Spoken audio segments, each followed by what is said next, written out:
guys? Welcome to Tall Tales with Taco Bell. Listen, another great afternoon of fun and excitement. I am here with my friend CJ Heatley, the author of one of my favorite books, The Cutting Edge. And Forged in Steel, I cannot find my copy of that. This, though, was signed by my mom, autographed. She gave it to me in December of 1987. And as Heater has experienced, he signed it for me at our Top Gun days. Something that he has experienced through the years is the legacy of aviation brought forth through his photographs over the years. And I tell you what, there are many, many, many aviators like myself who sat there in college drooling over these photographs of beautiful aircraft, F-14s, F-5s, the whole nine yards, A-4s. So without further ado, I'd like to bring on, frankly, one of my idols, Heater Heatley. How are you? I'm doing good. I hear it's very hot in Fort Worth. Oh, dude, it's like Iraq, man. It was 108 yesterday. I told my wife, I'm not cutting the grass. It's just too damn hot. It is. There's some lady that put bread in her in a little uh, bread tray, and she stuck it in her mailbox. And 40 minutes later, the bread was cooked. That's Yeah, that's pretty damn hot. yeah. How is it up in your neck of the woods? Good. Typical Washington, muggy and humid and hot, but not hotter than you, not even close. Yeah, it's smoking, man. But it varies through the years, and I work in an air conditioned building that as soon as I walk in, my glasses will fog up because it's the humidity outside, and then you get into the AC, and it's not too bad working in the Sims. But I got you on. I asked you a long time ago to come on the podcast, and the reason I wanted you to join me was because you have the most varied career of anybody I know. I mean, not only did you fly F-14s, but in 77 you got picked to do constant peg, and you were out flying top secret missions, um, MiGs out in the desert with a 4477th. Holy crap. Oh, yeah, well, you know what? I do one better for you there. Let's see. I even designed that patch. You did Yeah, design it, and it's in the book. There you go. yeah. There you go. That is cool as hell, man. There's your constant peg stuff. All right, so I have a question. You got to sign NDAs and all this stuff. What did you tell Kay when you got selected for this? Did you tell her the truth? Hey, I'm flying this top secret program, these megs, or did you just go, hey, Kay, I'm out flying some stuff, and one day I'll be able to talk to you about it? I was a Top Gun instructor for a year before I got selected, and then when I got selected, every month I would go to Nellis, which wouldn't get on Kay's radar at all because we go to Nellis to fight red flag and do all kinds of things. We're always going on debts.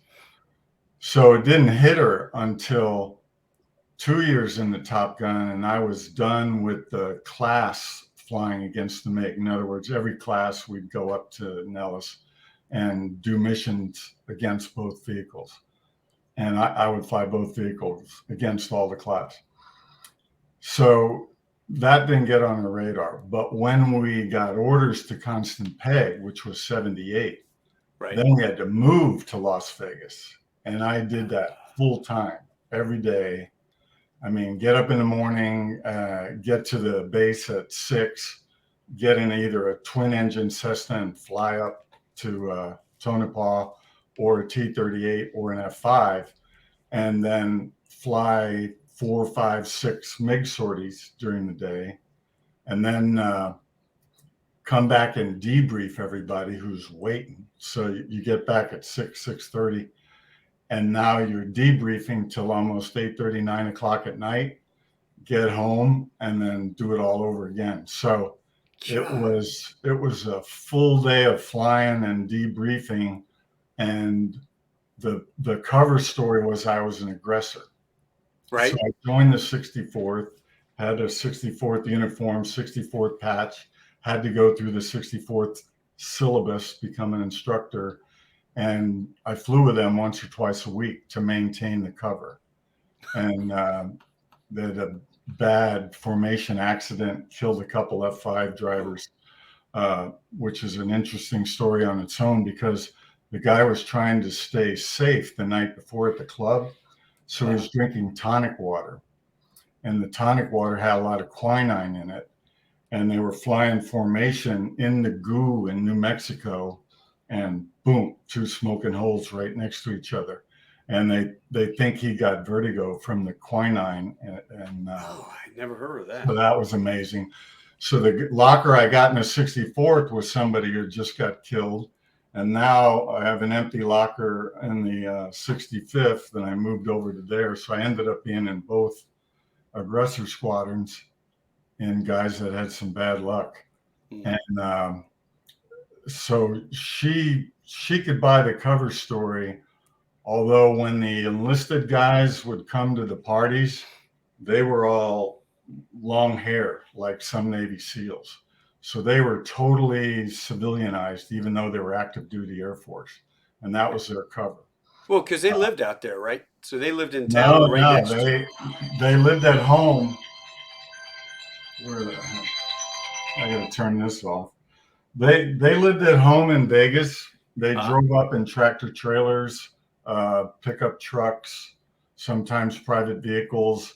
We had a fleet of Cessnas. We'd take 10 guys in the back, fly up over the desert, and bring 30 guys up with the airplanes.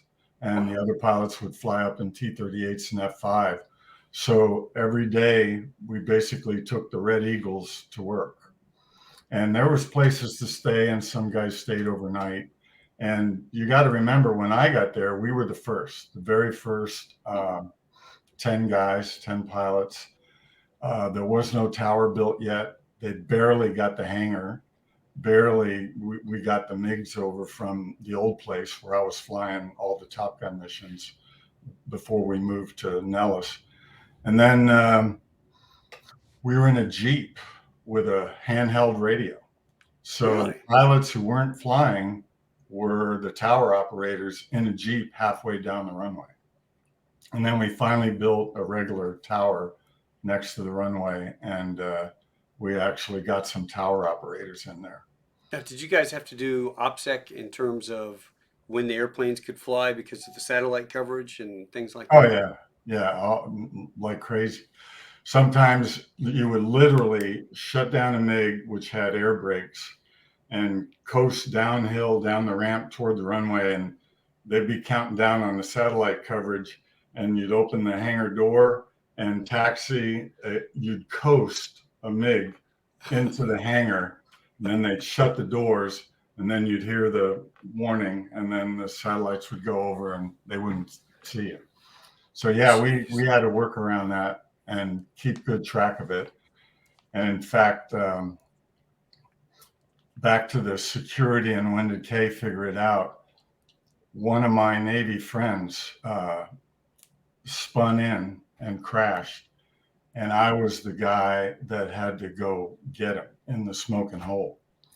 And so I picked up what I could and got it on the helo, and a chaplain met me, and we went back to Linda's house, and we told her that he crashed in an aggressor airplane. I think we told her an A4 since it was a MiG-17 to maintain the cover. Real long story, and we're getting far away from UFOs, so I got to get you back on track.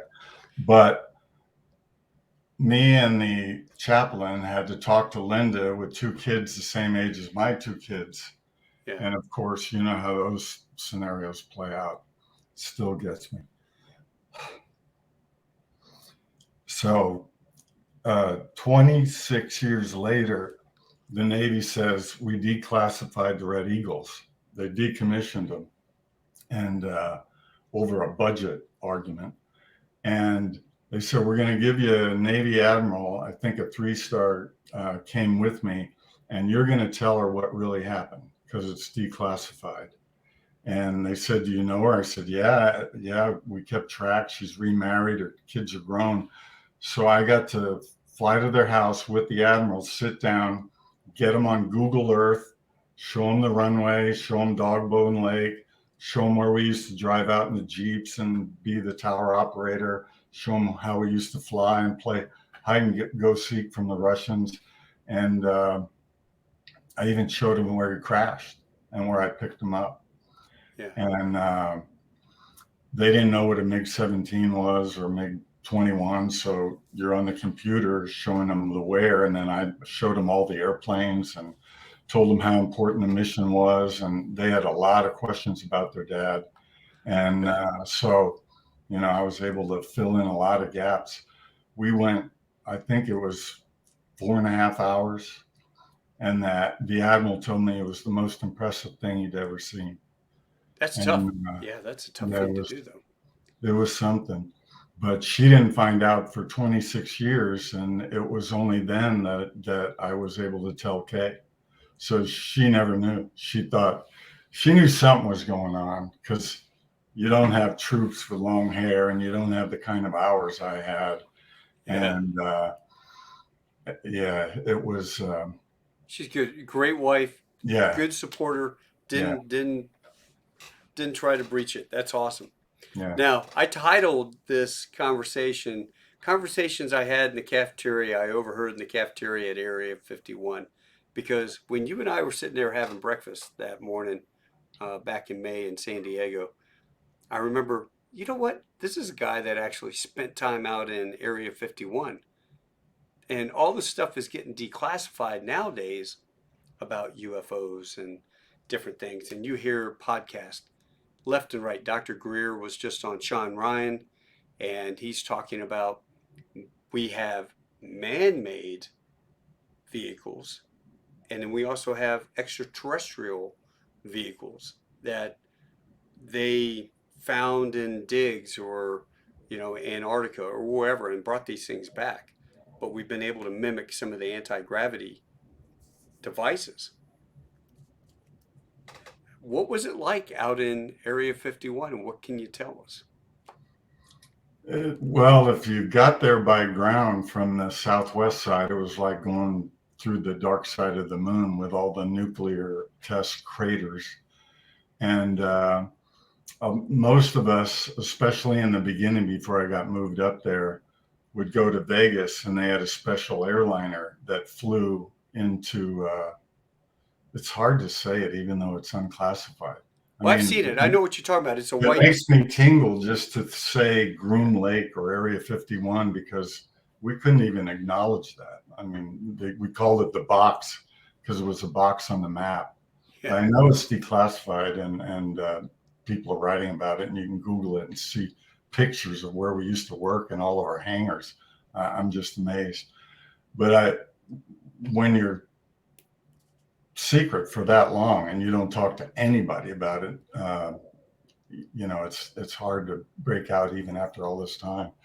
So anyway, we're in a special place, and everyone's civilianized, and you get on an airliner and nobody talks to each other really because everybody's in a different project. I mean, Yeah. there's have blue and have this and have that on the TAC side, and the systems, Air Force Systems Command, but there was all sorts of other things going on.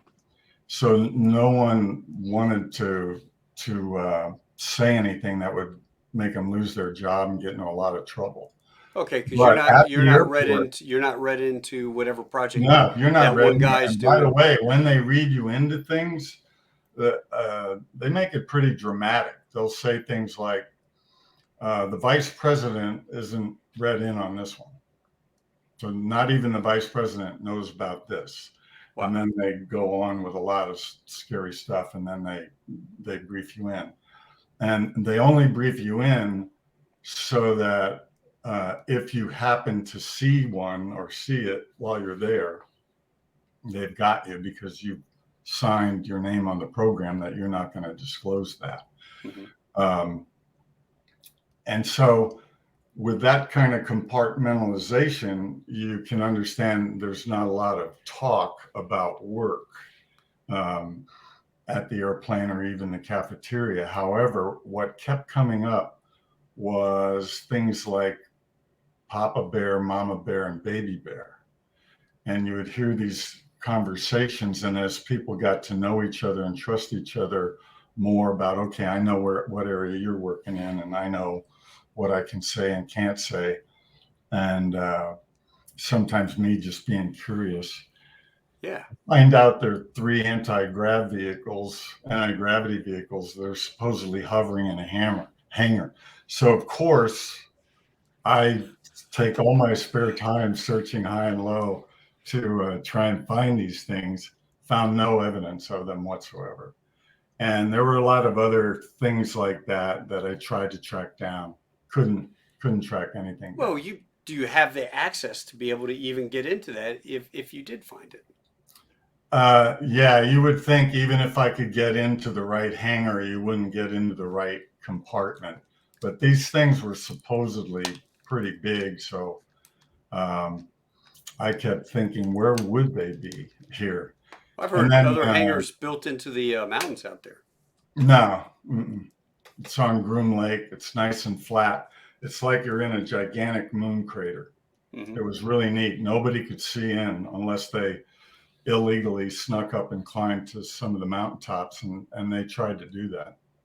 And there would be stray airplanes coming in, and we'd have to go up and escort them in an F4 or F5 or T-38, and keep backing them out and getting them out of the area, following them to where they go, and have somebody meet them there and debrief them. So we've confiscated a lot of Air Force airplanes, and they had the crew fly back commercially, and they got someone else to get their airplane and fly it out of Nellis or there if they made a mistake of going in there. So it was pretty classified, which is why it took 26 years to declassify it. That's amazing. So at your time there, did you ever come across anything? Did you ever see anything The at only night? thing was, and this was while I was still in San Diego at Top Gun, going up once every 5 or 6 weeks to do a couple, 3 days with the class. Mm-hmm. And we're in this hangar, and they made part of it a cafeteria, classic high school cafeteria like. And so there was a little lump in the concrete, on one visit. And then on my next visit, it's teepeed up and it's cracked all around. It's about this big as my hands. And the next visit I come up, the concrete separated like this, and there's a strange piece of metal coming up through. So you ask, no one will say anything. And I came up the next time, and there were rumors that it was an airplane that had to be buried. There was a crash long ago. A lot of testing came out of there, especially with the SR-71. And so the last time I saw it, the concrete pieces were like that, and the fin was probably 8 inches out, and you could tell it was some exotic metal. And so I had my suspicions after Papa Bear and Mama Bear and Baby Bear. And then I went back the next time and I said, hey, what happened to that thing coming out the floor? And they said, oh, that was a YF-12. And, they fixed it and they rearranged everything.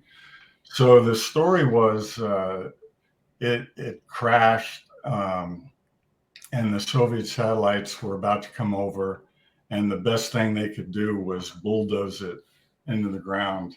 And they didn't get it deep enough, and the earth shifting and who knows what else, all those nuclear explosions. No, that had to happen before. It couldn't have been that. So I don't know what it was, Taco, but something made the thing work its way up through the concrete like a root in a sidewalk. That's Yeah, but just what it was like. the base of that concrete to support the building got to be the pad's got to be pretty damn thick. Yeah, you would think, but the pieces that were coming up weren't more than this thick on top of the thin.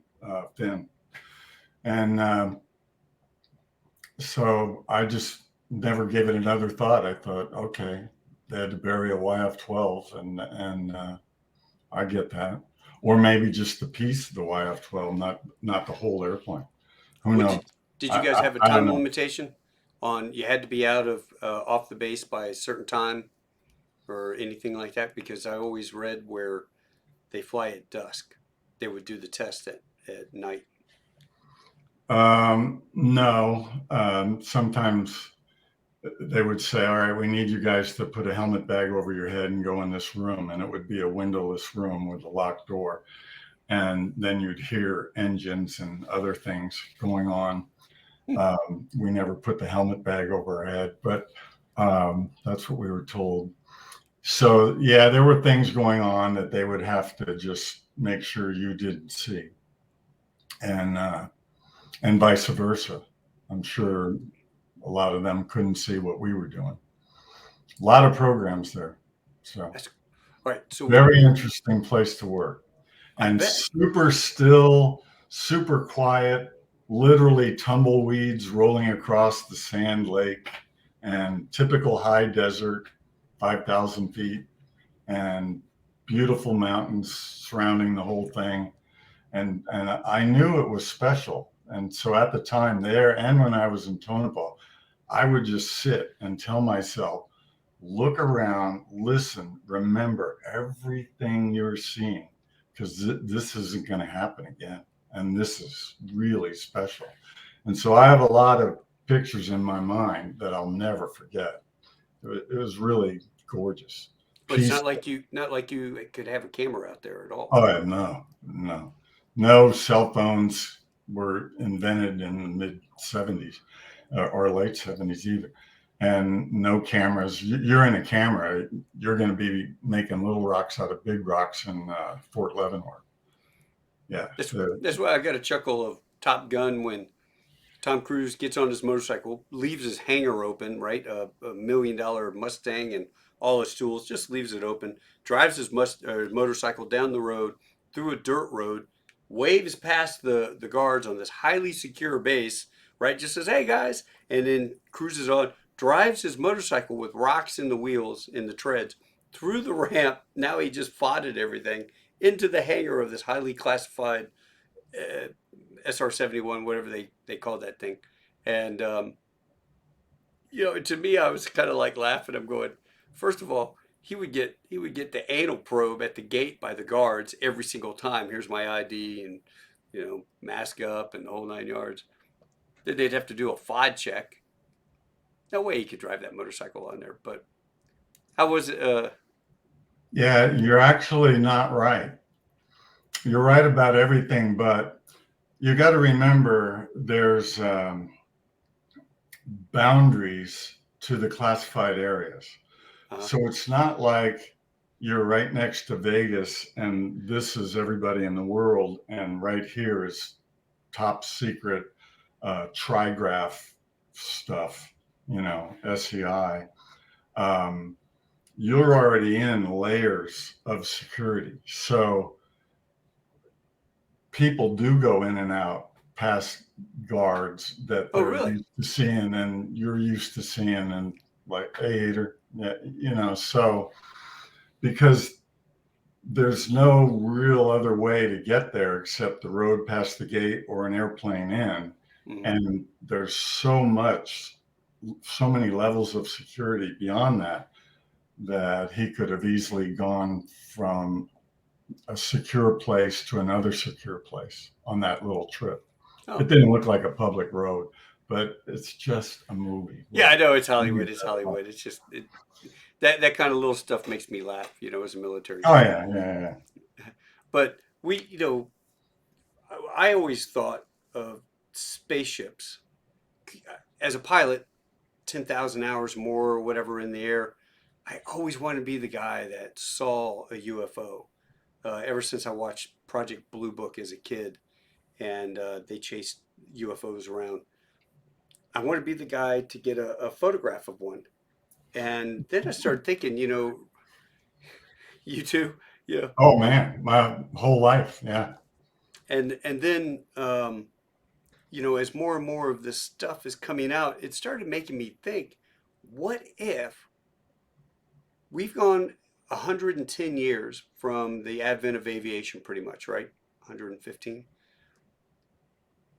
And we've gone from a flimsy aircraft going a couple hundred yards to me jumping into a 787, 15 hours later, I'm in China.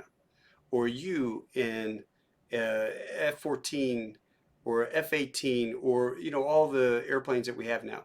We've gone that far, and that's within 100 years. So what if in another 150, 200 years, they develop a mechanism, a ability to go back in time and go see Grandpa Heater flying this MiG in some secret base, and it comes back. If a UFO crashes, the little bodies could be, like AI. You're connected to it in a terminal so that you can move around and do stuff because the stuff that they are able to go out, and go from here to Mach 80 just is impossible for a human to survive. I don't know.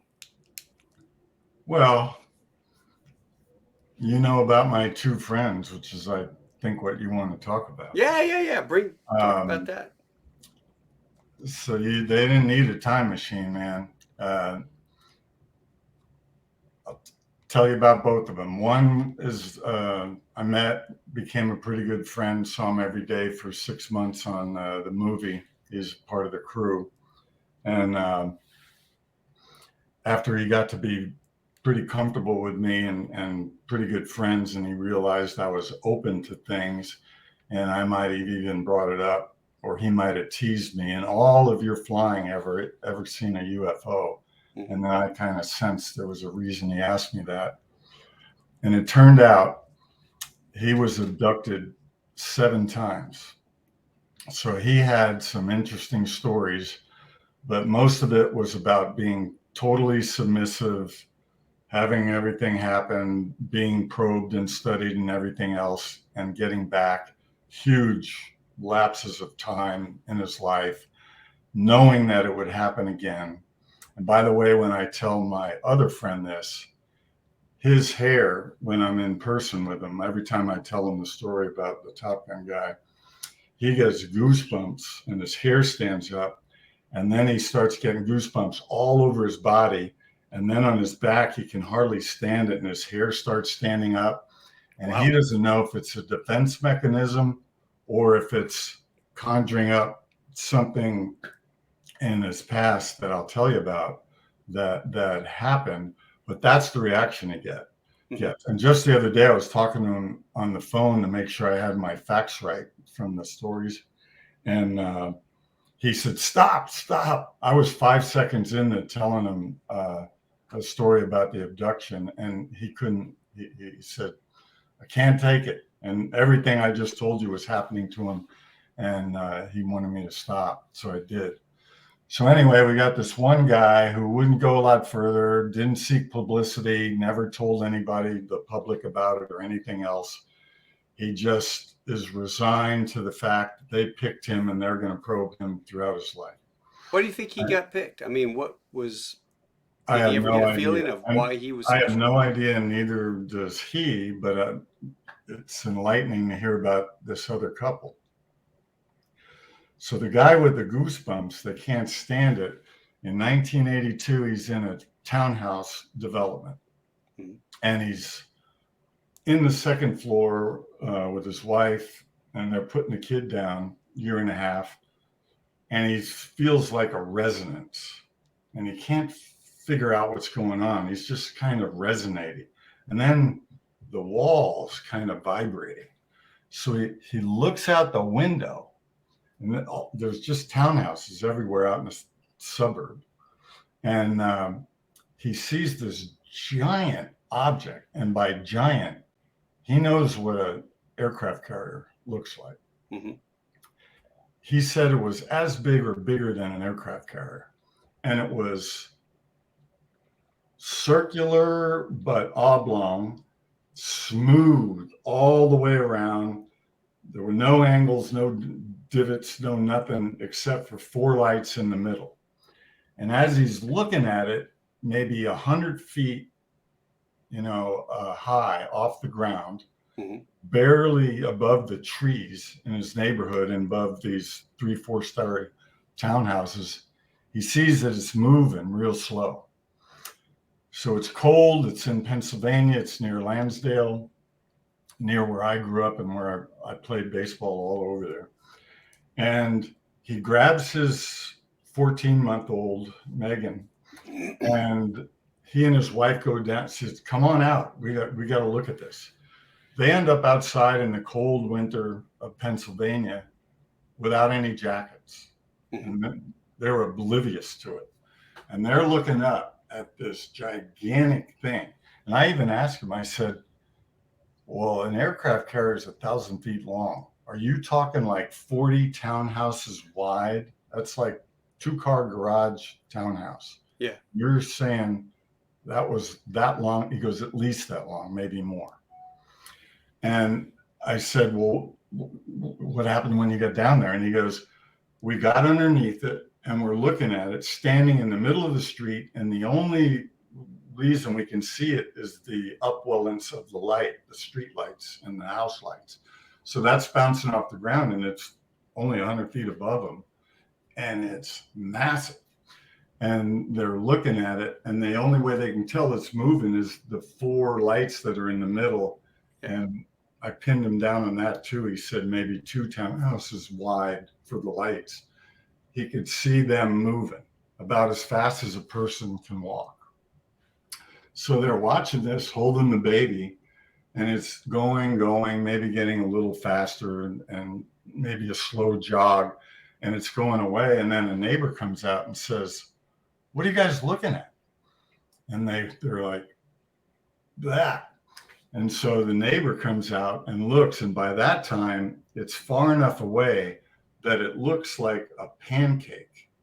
So the neighbor had no appreciation for how massive it was because it's like that, not like that. Now it looks like a cloud out there, maybe.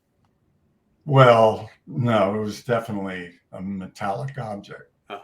And the person saw that, but the shape of it made them realize you assume things are 3D, and if you see something, it's like a giant globe or a ball, but it wasn't. It was shaped that way, but they didn't learn that it was thin. And thin's a relative term. It might be, 40 feet deep and 1,000 feet long, but it was definitely much thinner than it was longer. You get what I'm saying? Yeah. And then it went away.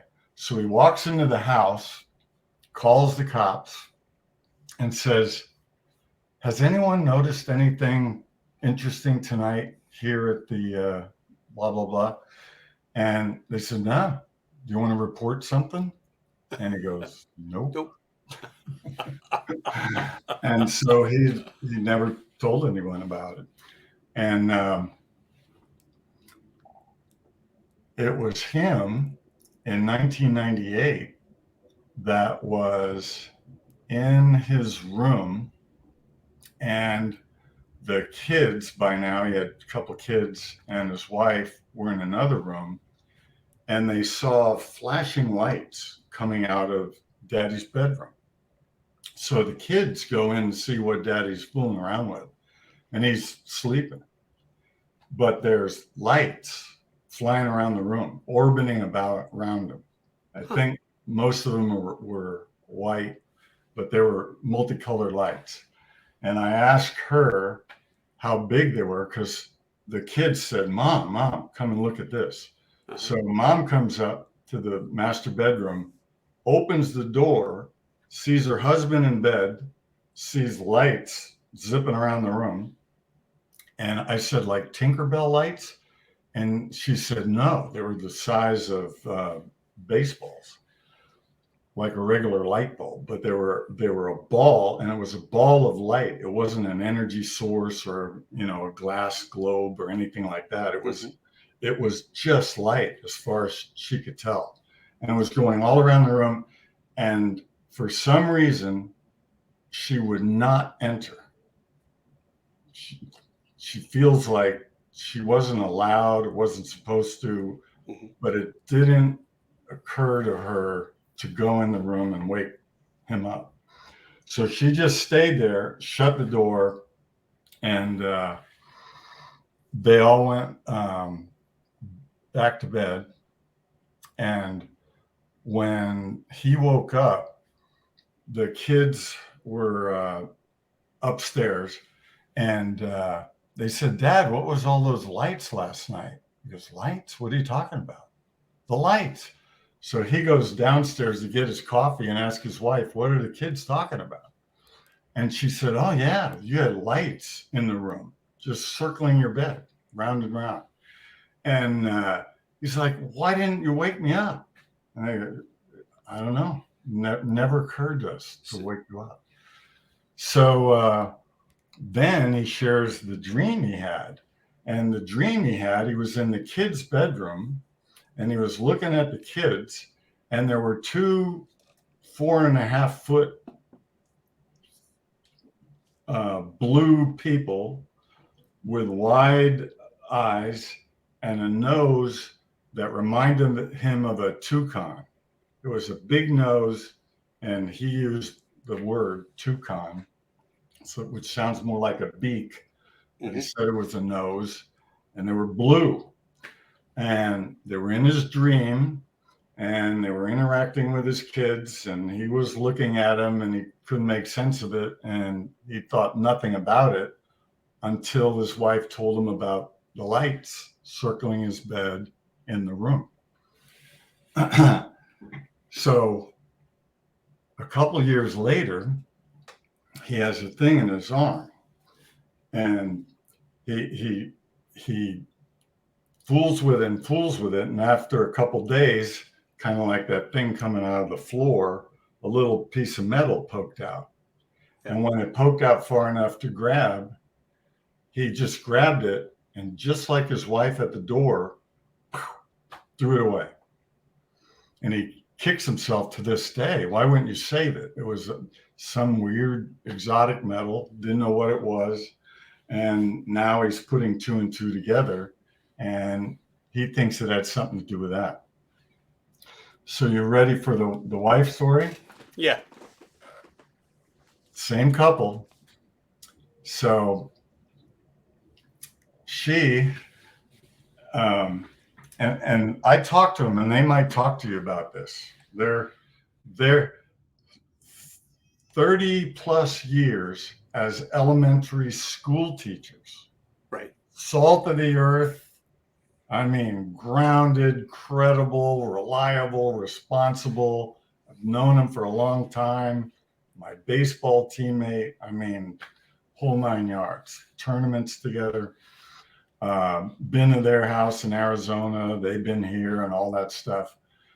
So when I'm saying credible, I don't believe it 99.9%. I believe everything they told me 100% because I know it.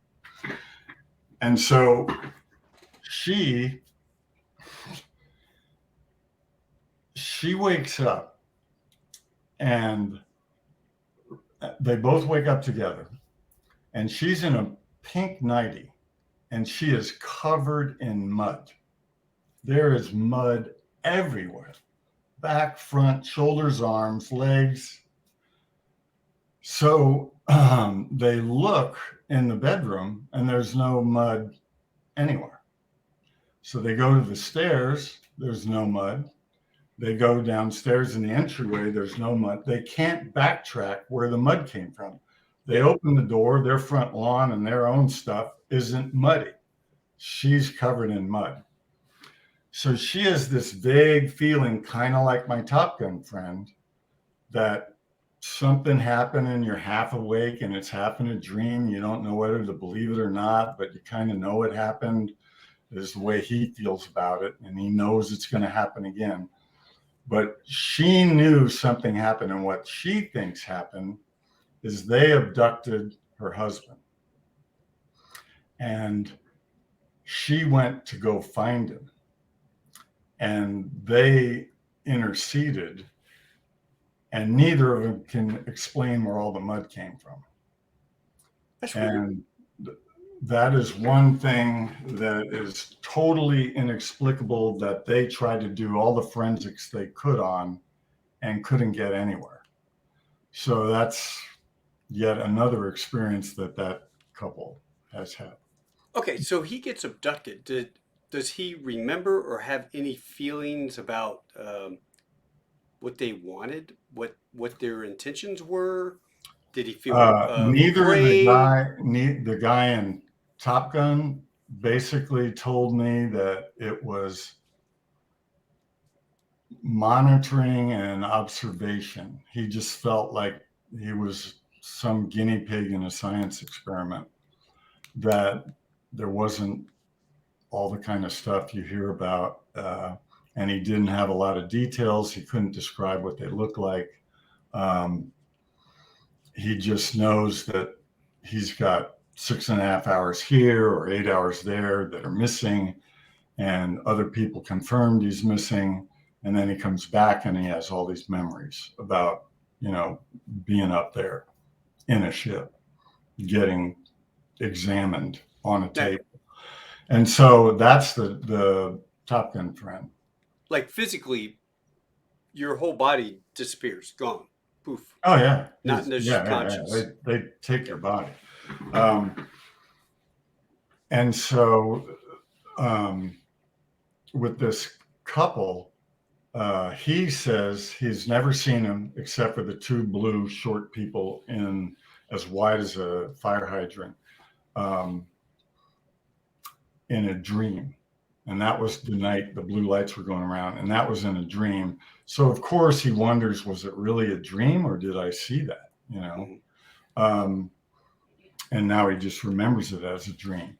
So none of them ever told me what the extraterrestrial or whoever was doing this looks like, um, because it was only afterwards or in a dream that they conjured up these images.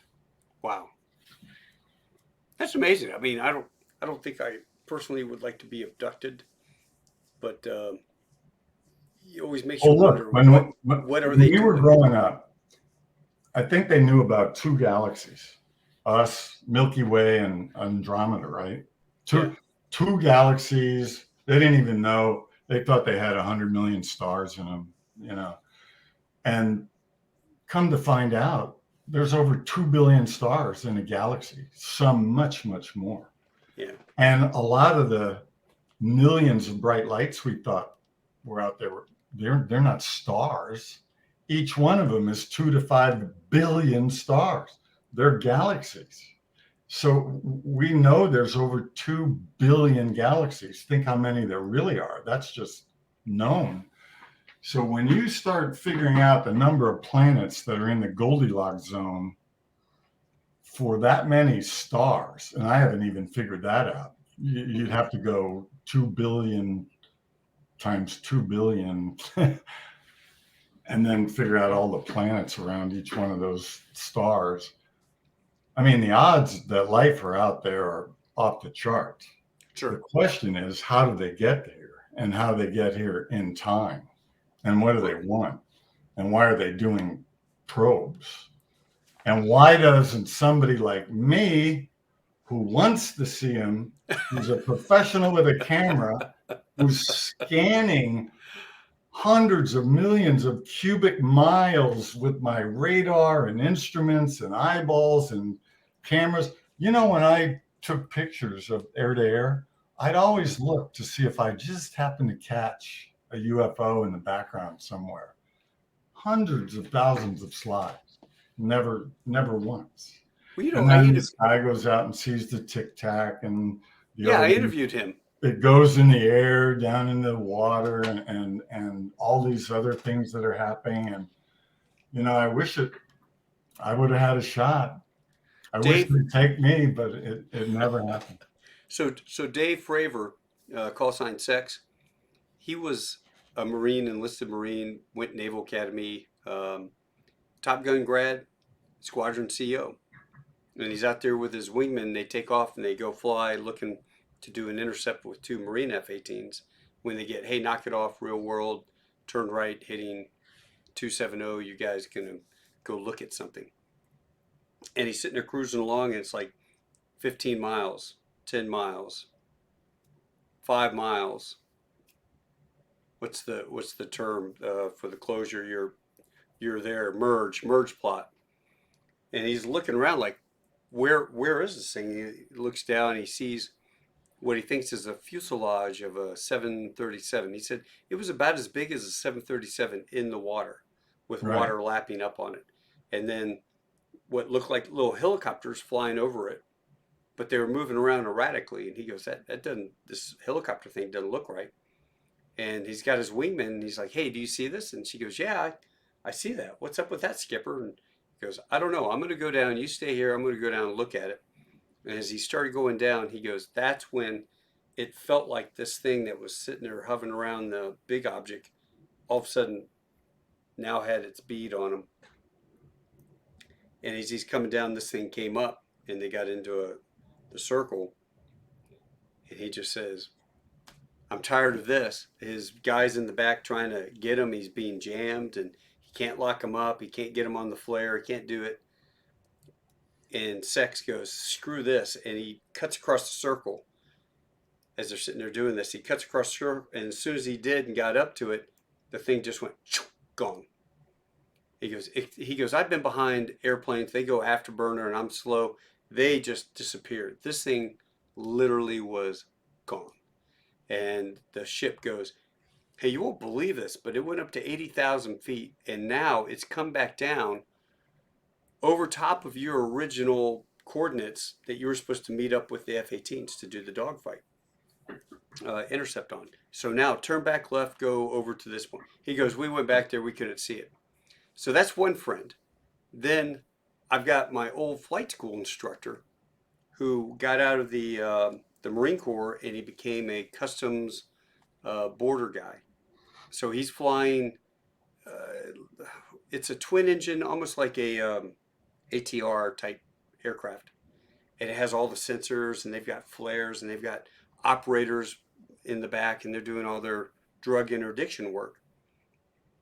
They were coming back over Puerto Rico, and he sees this light over the ocean, and this thing is hauling butt. It's just cruising along, and they start tracking it, and it flies right over the airport, and they notify the airport, hey, you got this airplane coming in from the ocean, and it's going to fly right through your traffic pattern. And so they stop any takeoffs, and this thing just cruises right across. So they start following it, and then it goes up, and it hits the ocean. I mean, like dives into the ocean, and they're got the flare, and they're still kind of going along at the same pace. When this comes out, it splits into two.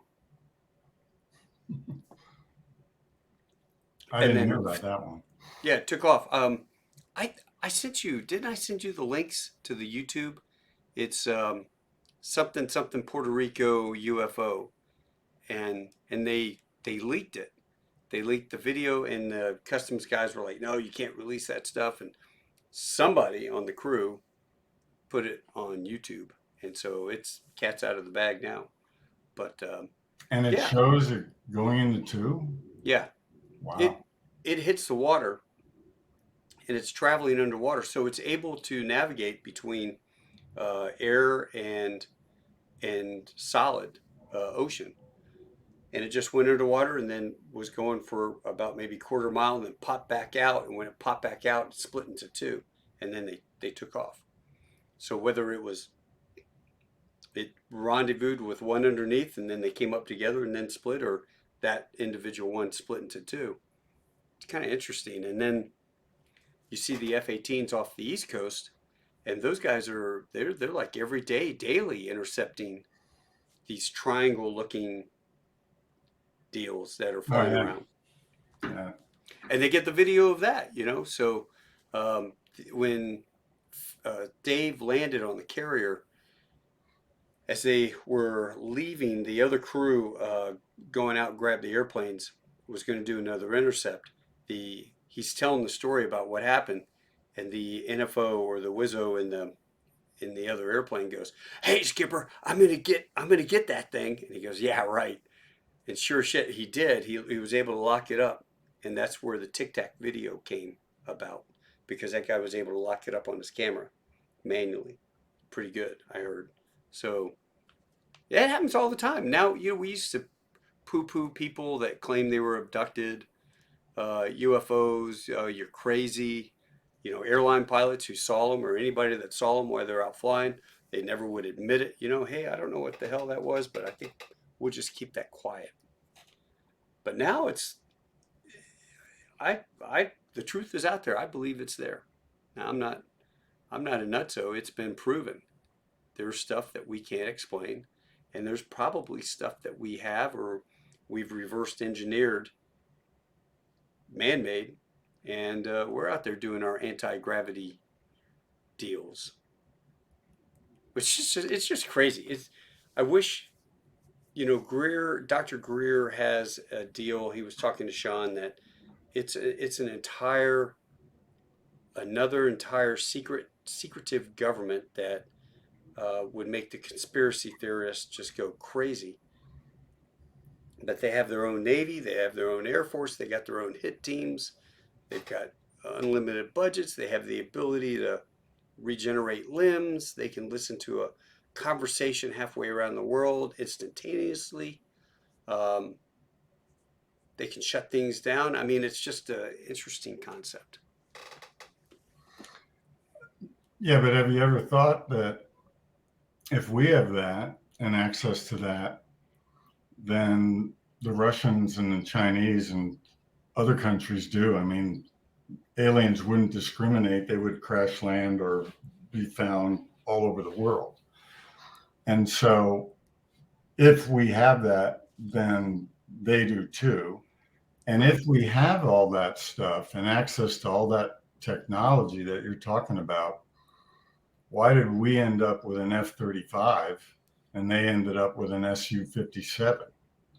I mean, we should have leapfrogged centuries. Sure. So, but then again, maybe that's yeah, a cover program, a multi-$100 million cover program to hide this amazing technology. I don't think so. I think we would have used it, and we'd have it ready, and there'd be pilots test flying it, yeah. and there'd be a little Red Eagle operation going on somewhere with those things. Well, you never know, man. They probably look at the guys that used to claim they were A7 pilots, and they're actually going out there flying the stealth fighter, and that Yeah, wasn't released, the confirmation of the stealth fighter, for years. So, no, or the B2, the B2 was they sitting were out at the there. base we built. Oh, were they? Did you Yeah, guys? Did you ever see them when you were there? of course. Yeah. But did you know about the project, or were you able to talk to anybody about it? Or you just saw that and go, "That's a cool little jet." They didn't brief me in. And when I was doing the 78 Top Gun stuff, and I was about to take off in a MiG 21, and another aircraft uh, got into my view. It was taxiing on the ramp. And if you hadn't seen a stealth fighter before, especially one that was painted in a completely different color, um, and was a 2/3 size version because it was a prototype with T-38 engines, I think. Um, they actually contacted me and said, taxi back in, shut down. So I taxied back in. Come on, not your fault, not your fault, but now we have to in brief you. You have to sign your life away, and you will never, ever, ever say, as long as this is classified, what the heck you saw out there. And I'll tell you, at the time, I was thinking, does that thing even fly? I mean, it didn't look like it could fly. Yeah. So that's how secret it was back in the late 70s. So obviously, I knew about it, and I wasn't surprised when they start building all this infrastructure and big new hangars and taxiways and everything else on the north end of the runway. So we had ours on the south, they had theirs on the other side. they flew at night and we flew in the daytime. So it's a great combination, and everything is secure around the whole area. So God, you we just didn't we didn't fraternize. You know, there wasn't a lot of that going on. They kept it separate, but that's how they worked it. so you didn't actually accidentally spend the night out there one night and just kind of sit outside and smoke a cigarette outside the hangar and check out what was going on? Well, one day we came in, and it was before we did. What was that disaster in Iran called, where we flew in all those helos crashing into the 130? Yeah. Um, Not claw. What was that? Eagle claw? Hmm? Eagle claw? Oh, that doesn't ring a bell. But anyway, they were practicing for at night, and the airplane they were practicing with had to land no lights whatsoever. Are you still there, by the way? Yeah. Can you put us both back up so I can see what you're doing? Thank you. Oh, Um, pick my Otherwise, I nose. feel like I'm talking to myself, and I hate talking to myself anyway. So we get to work. You know, all the runway markers, 1,000, 2,000, 3,000. Right. And some of the runway, they're all smashed. So we realize, I thought it was called desert something, but maybe not. Anyway, an airplane, I'm uncomfortable about talking about it. So an airplane came in, tried to land at night with no lights, with the very earliest night vision goggles, you know how they were, and kind of landed, 30 feet right of what he wanted to do on center line, and just took out everything. And so after that, they got pretty strict about staying over, or, you know, hanging around doing things that didn't pertain to you. And so it made the deal with stealth a lot better. That was two separate units flying two different times of the day. Interesting. It was Eagle Claw in 1980. Ah, okay. So it was That Eagle makes Claw. sense, because I moved there in 79 and flew there 79, 80, 81. So they were practicing for the thing there so they could land at night. Really? They did the practice for that? Wow. Yeah, but it was a big airplane, we'll just say. It wasn't the 130. Was it a C-130 cargo No, airplane? no, no. They could do that. They could do their mission, but there was other airplanes that needed to get everybody where they needed to go, and that airplane had to practice. But we're not here to talk about that.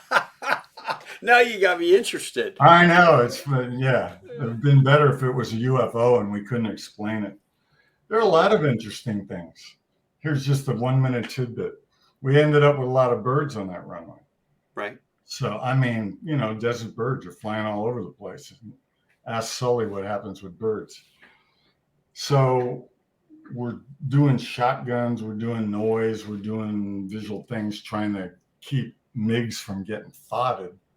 And nothing will keep the birds out. You scare them away from one, they go land on another place.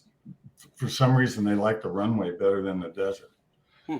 I don't know if they were drinking water in between the little macadam things from the dew or what, but they were there. So we hire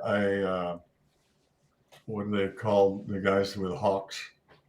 I think they have a name. So we hire this guy who has a bunch of hawks.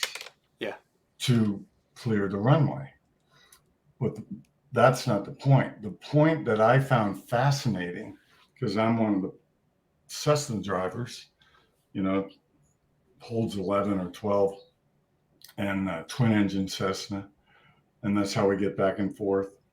So I'm flying some hawks up there, and the guy. and You got them in a cage, falconer. little cages or something? I think they're called falconer. Yeah, we're going Yes, to team. falconer. Mhm. Yeah. So um, they're all sitting on the headrests where passengers would normally be with this big leather hood on, Mhm. right? And I'm flying at 1G like you normally like to keep passengers. I mean, you don't make passengers go like this. Mhm. They don't even know. They can sleep, they can read a book. They have no idea if you're in a turn. You do it, everything very smoothly. So Well, all of these hooded falcons that are sitting on the headrests of all these seats, I'm looking in the mirror, and every time I turn, they go the opposite. They always knew what was vertical. yeah. I turn, and it's so funny to see 7 or 8 birds doing the same thing. And I mean, they didn't know what each other was doing. They had no idea what the horizon looked like. Yeah. And so they had some system that I don't know about that told them up was up. Pretty good gyro. But that was a segue you can edit out. I'm sorry about No, that. not at all. So did the well, you know what here? Heater Megs. So There here you go. there are some of the Megs that you guys Yeah. flew. What is that? Heater what do they call them? Red 49, the MiG 23? I was, yeah, I was Bandit 8 with the Red Eagles. So you got a later model MiG on top. I flew the one with the pitot boom underneath. Uh-huh. Had a very interesting experience when that came unattached. And then a MiG 17 and looks like a MiG 15. And those are in the zoo at Fallon near the Crystal Palace where Top Gun is. Oh, okay. It's great to walk around there. Yeah. See those airplanes. And I imagine I should look into it, but I probably flew All some of those those. airplanes too. Yeah. Well, you Because know, they sent them out to museums and places like that when they killed the program. and now think about it. You could buy an old Eastern Bloc MiG for $15,000. And they You know, do. with two spare engines, you know? And they do. And they fly them all over the country. Yeah. Yeah. I laid it out in Boise, Idaho, and there's some billionaire dude out there who has a SU 29. 29?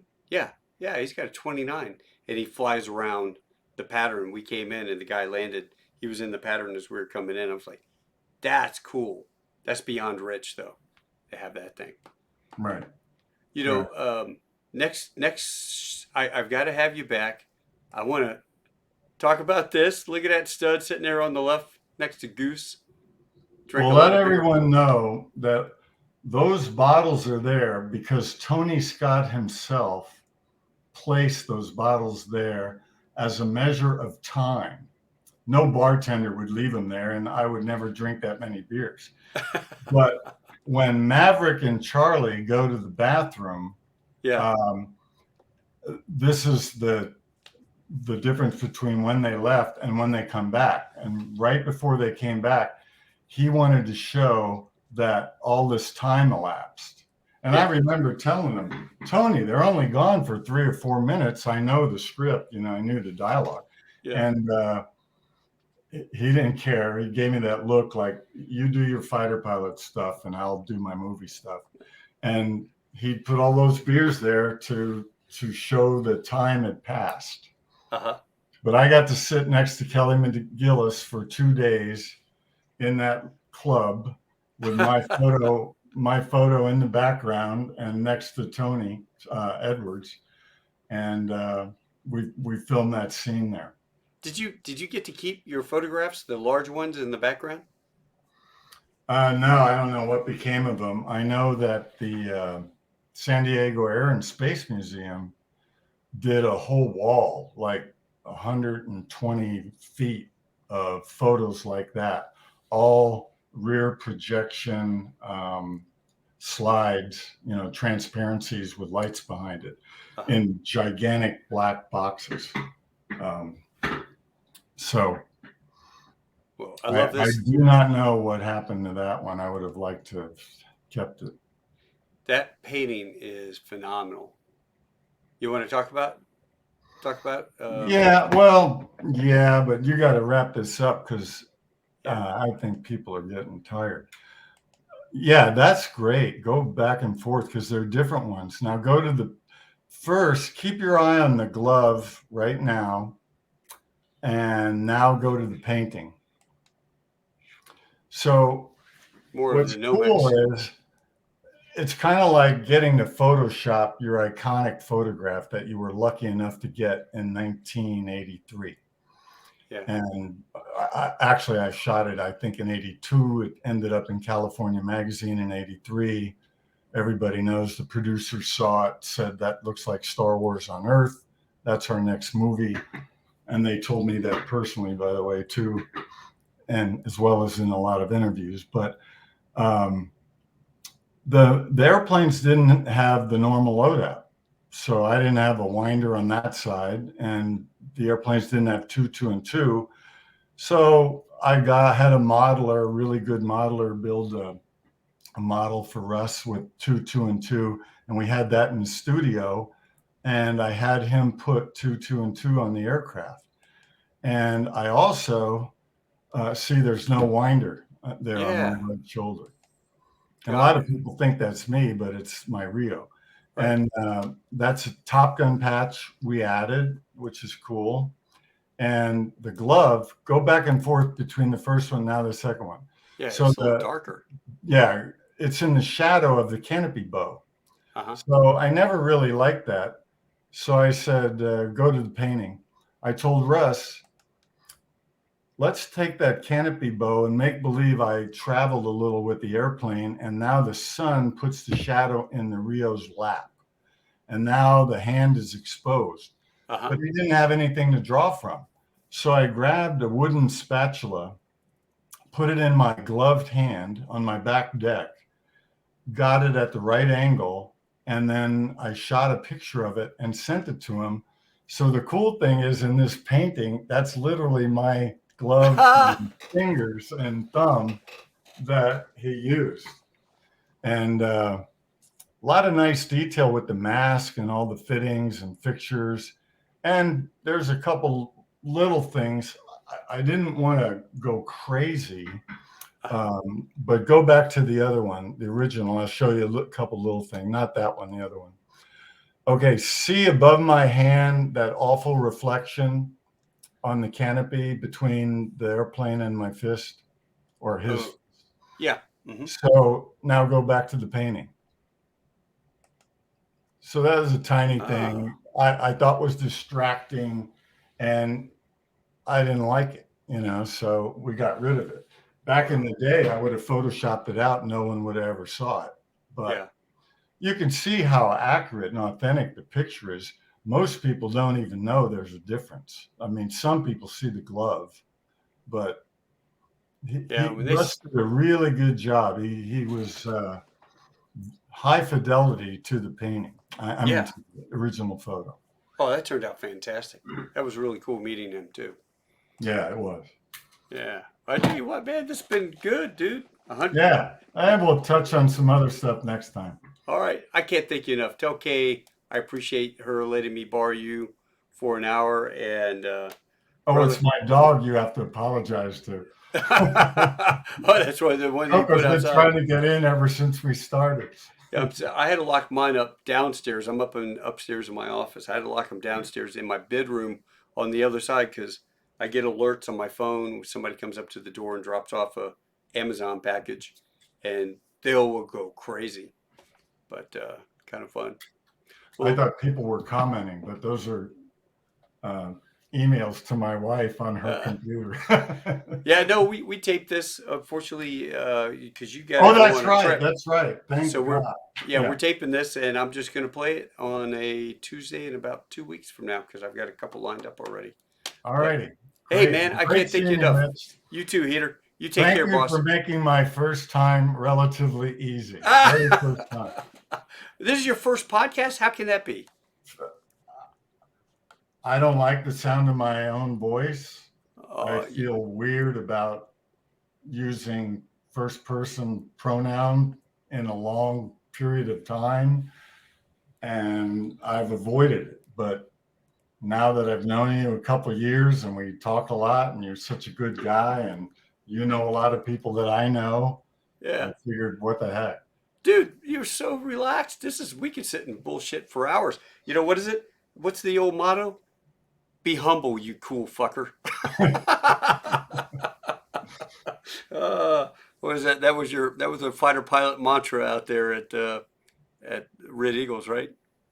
Well, the Red Eagles and the aggressors, even on their coffee top cups, the first thing I noticed as a Top Gun instructor, every coffee cup said "Be humble," and I thought that's a weird thing to have out in public. It might be good for a secret society to say, "Look, don't be an arrogant son of a bitch," and keep the stereotype going. You know, you guys are highly professional instructors, so be humble.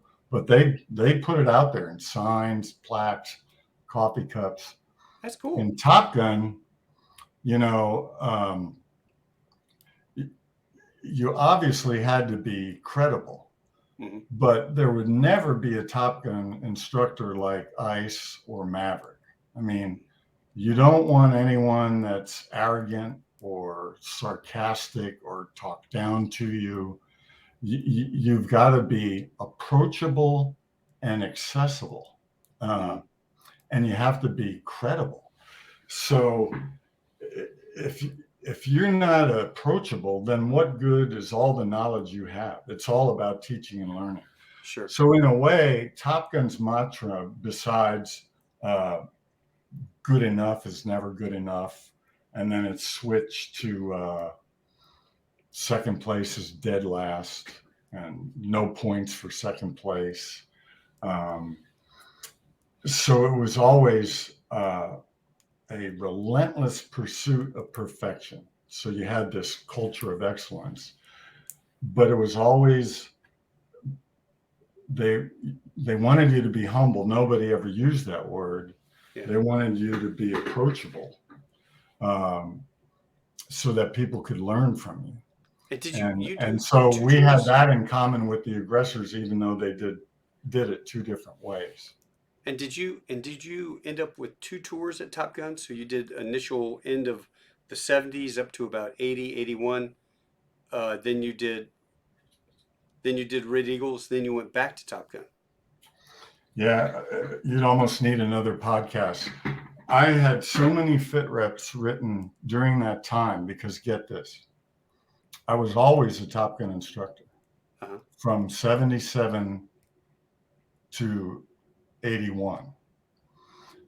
When I went to Nellis in 89, I was a hybrid. So I was still in Top Gun, but I was assigned to the aggressors as a cover and to the Red Eagles.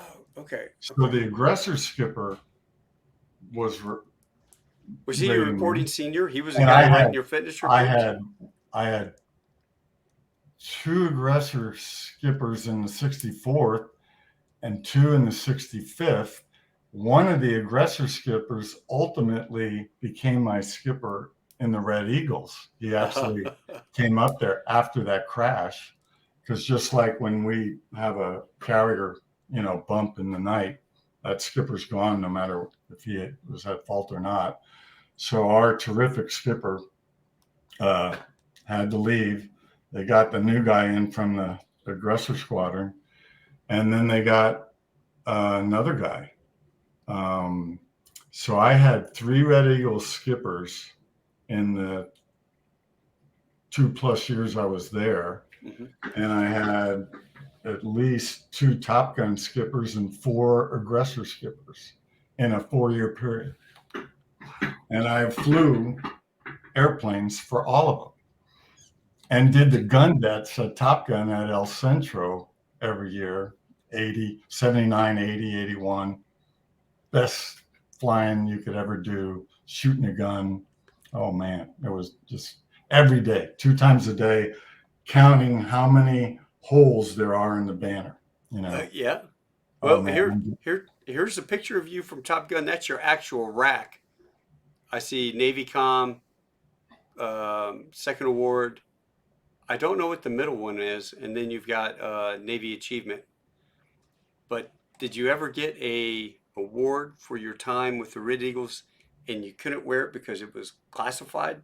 No, No. Oh, no, they don't do that. No, you get the award, they give you a vanilla write up, and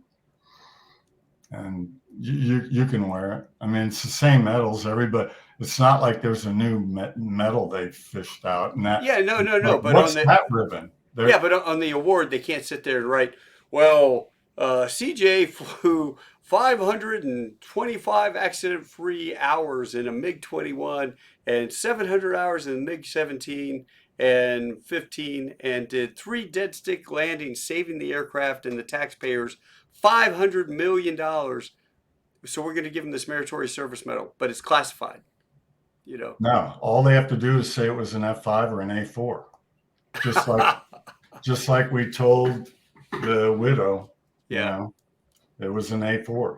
So you do the same thing, and then you can write anything you want. It's not classified. that's cool. All right. Well, more on that. More on that down the road. Thank you so much, man. I wish you were here. I gave you a coin when we were out there, right? Well, I gotta send you a coin and a thank you card. I can't thank you enough, brother. Not to worry. Take Well, listen, care. you have I'll a be good better one. next time. No, you're fantastic, man. No, Don't kill yourself. I Kay's feel like gonna it was bad, but that's No, okay. not at all. Kay's gonna listen to it and go, you know, that guy Mooch is making $1 million off his YouTube videos. Hey, honey, Heater, I think you need to start doing. Dude, I'd watch your podcast all day. You got a great voice. Don't undersell yourself. Hey, I know Mooch, and Mooch wants to interview me, but as you know, I'm a little under the weather, and he's really, really big time. So after I get done with the Dana Farber Cancer Institute, I'm going to call up Mooch and say, okay, You're ready. let's Hey, do it. You've been asking, I'll do it. Go ask away. yeah, you're like, all right, man. I had my breakthrough session with Taco. I'm comfortable. I'm good. Yeah. Hey, play with the little leagues. All right, brother. Well, listen, man. You have a good one. I will talk to you soon. Give Kay a hug for me. Hey, you bet. You take care too. Hoorah, out here. Hey, folks, thanks again for joining us. I hope you enjoyed it. That was CJ Heatley, and one of my idols. I have many idols, and he is one. Unbeknownst to him, to go get your gold wings, you have to have dreams, and you have to stay inspired. And my mom was smart enough to buy that book at Christmas back in 1987. I graduated college in '88. Went to flight school in September of '88, and no, sorry, TBS August of '88, and then September of '89 started flight school, and so that was the whole genesis of my career. And I can't thank Keter enough. You guys have a great one. Adios, hasta luego, sa wiedersehen, tschüss, shishini, au revoir. Obrigado gozaimasu, shinde kudasai, ciao, arrivederci, tashakur, assalamu alaikum. Do widzenia, das vidania. Until next time, you guys have a good one. Oh, which one should I do? I always ask. I'm going to do this one. You guys have a good one. Adios.